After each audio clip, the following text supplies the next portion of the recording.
ہم نے تمہیں معتدل امت بنایا ہے، نہ تو دنیا میں ایسے لگو کہ دین برباد ہو جائے، نہ دین میں ایسے لگو کہ دنیا معطل ہو جائے۔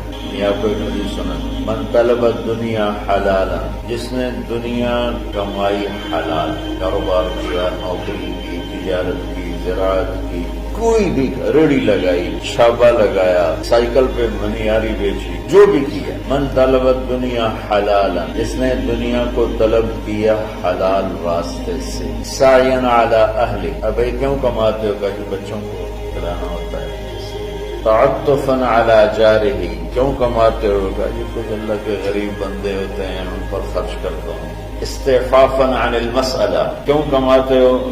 کسی سے سوال نہ کرنا پڑے۔ چار باتیں میرے نبی فرما رہے ہیں۔ اچھا، جس نے ان چار شرطوں کے ساتھ دنیا کو کمایا تو کیا ہوگا بھائی؟ فرمایا لقی اللہ یوم القیامہ ووجہہ مثل القمر لیلۃ البدر، قیامت کے دن یہ اللہ کے دربار میں ایسے پیش ہوگا کہ اس کا چہرہ 14ویں رات کے چاند کی طرح چمک رہا ہوگا۔ اللہ نے ہمیں ایسا دین عطا فرمایا۔ سوشل میڈیا پر سب سے قدیم اور سب سے ریلائبل برانڈ درسقرآن.com